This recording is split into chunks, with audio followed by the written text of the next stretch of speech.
In a world where no one can see, walk as loudly as you possibly can when you march. Just tromp, tromp, tromp through the woods. Drew here, and season 2 of C is here. I didn't really review season 1, but I enjoyed it, but I felt like it was heavily flawed, mainly in that the narrative got really, really scattered, particularly when it came to Queen Cain, and I felt like that kind of just diminished the pleasurable aspects of the show, which are obviously it has amazing cinematography. Jason Momoa is giving a full-throated performance, and just generally speaking, the show had an interesting setting, and I was interested to see the world as it developed. But in season 1, I felt like at the end of the day, at the end of season 1, I felt a little bit disappointed, and I wasn't really sure if I wanted to come back for season 2. But there was a long, long gap, and I thought, well, I guess I'll give it a shot. And color me impressed, because the premiere of season 2 was very taut. I felt like a lot of the issues with the writing seemed to not be present in this premiere episode, Brothers and Sisters. And I found myself going from thinking of this as something that, okay, I guess I'm going to watch that because I, have nothing better to do than to being something where I'm like, oh yeah, I'm actually excited to see where this goes.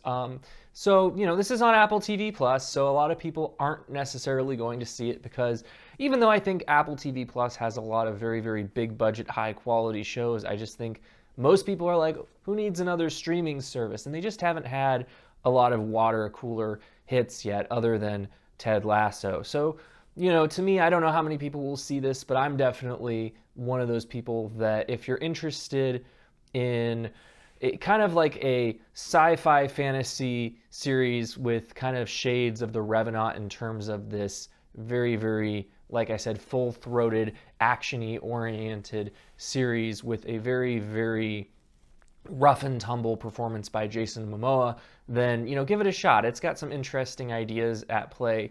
Now, I do feel like the dialogue can seem forced. I think they're trying for more profundity, perhaps, than the writers are capable of delivering on, and some of the dialogue just feels like it's overly trying. But on the whole, I felt like this premiere was strong. It just went from scene that developed the plot to scene that developed the plot, and I just appreciated that it didn't waste my time. And on top of that, there were a couple of really, really good action scenes in the premiere. Very, very brutal, very, very gory, but very, very well done. And I thought that the production design and the cinematography, everything was quite excellent. And Dave Bautista, I've come around on him. I used to think he wasn't a very good actor, but I've come around to thinking that he may be the best wrestler turned actor out there. Dwayne Johnson fans, come at me. But I really think that he brings a needed dynamic to this series, because I think he's the first character in this series that you really, really feel like poses a physical threat to Jason Momoa. He has just a very intimidating presence, and I'm really looking forward to seeing the clash between these two characters who are portraying brothers in the series. So those are my thoughts without spoilers. Now getting into spoilers. So the opening action scene was great. There was some pretty slick choreography. Jason Momoa is really clearly engaged with this material and really enjoying with a gusto the opportunity to do these action scenes. And he really does a fantastic job. He is big and powerful, but he's lithe like a cat. He really can move quickly. And he just really sells these action scenes. And the scene at the end of the episode was equally impressive. There weren't as many long takes as there were in season 1, but I don't really feel like long takes are necessarily a good thing if they call attention to themselves. So to me, the way that they cut these scenes was perfect, because there was enough distance from the actors that you could feel the choreography, you could see the fights happening. It wasn't a lot of quick cut close-ups where you couldn't see Jason Momoa actually fighting. I appreciated the effort that went into making it clear that he's actually doing most of his own stunts, if not all of them.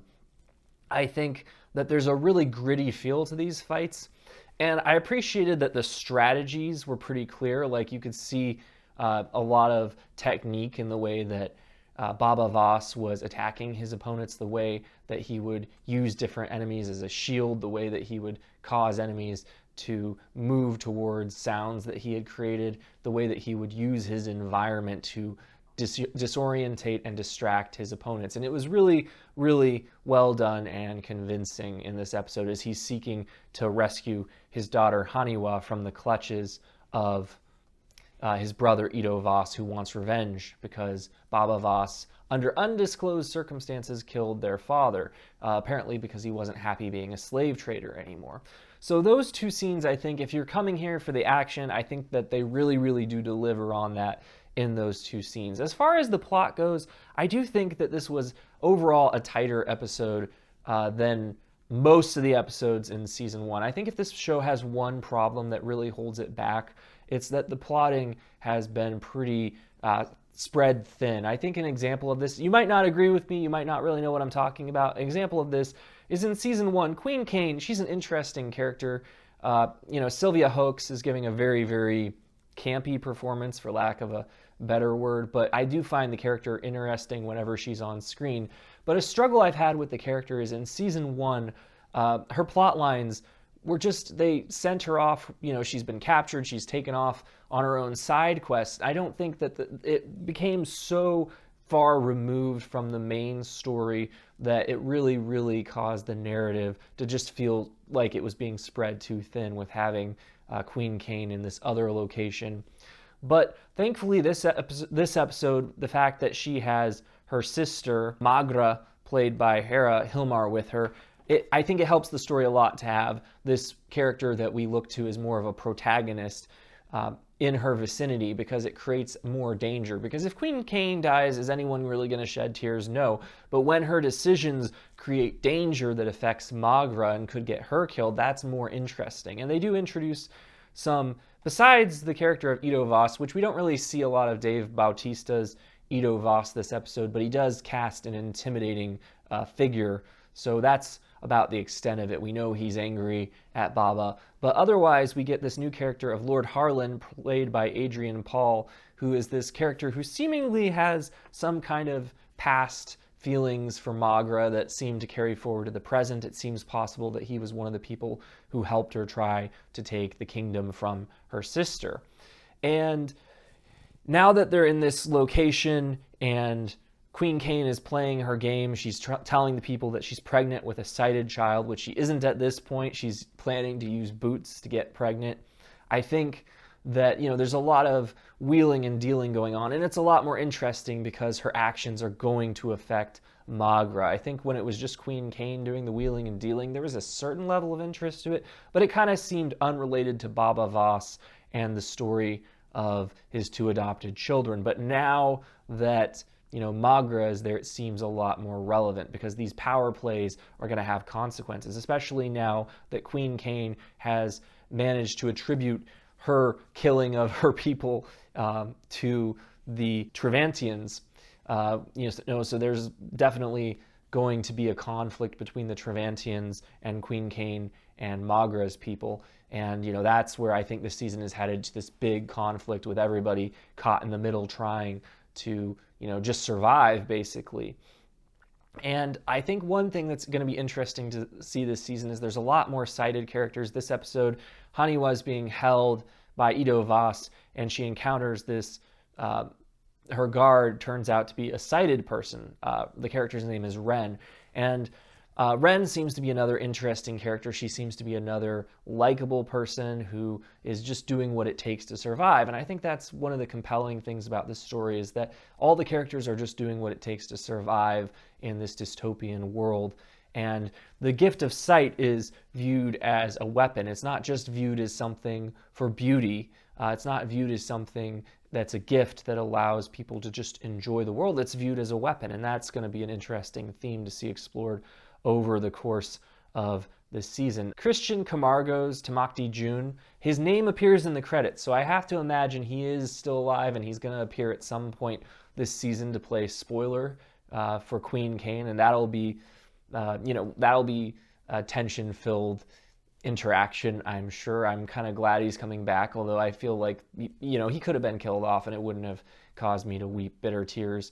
There were two characters that I felt were slightly underutilized this episode. I felt one was Paris, played by Alfre Woodard. She didn't really feel to me like she had a lot to do, and I'm sure it's hard to keep her involved given that this is an action-oriented show and her character is not someone that you would really think was capable of great violence. But the final moments of the episode, as she welcomes unknown strangers into her camp and offers them tea, I'm definitely intrigued to see where that cliffhanger goes. Otherwise, the other character that I think was underutilized is Kofun. There's a scene at the beginning of this episode where he's fighting these soldiers along with Baba Voss, and he's continually clumsy and getting overpowered and has to be rescued. And after the fight, Baba Voss tells him, we raised you for beauty, but we didn't raise you to fight. Your sight has made you loud and clumsy. And I had to laugh at this because I get what they're going for. They're going for the heightened senses of these blind characters have made them more adept at moving silently in battle. And, their other senses are heightened, of course. But, you can't sense a tree with your hearing. You can't sense a tree right in front of you. So who's going to be clumsier and louder than a blind person? Obviously, I just don't buy this. I think it's just something that they've done to make Kofun less of a spoiler and to make Baba Voss more of a tough character. But otherwise, I really enjoyed this episode. I thought the premiere went off very, very smoothly, and there's 7 more episodes in the season, and I'm excited to see where this goes. So those are my thoughts for what they are worth. If you're interested in seeing my upcoming reviews of See and other shows, please consider subscribing to the channel. And as always, thanks for watching.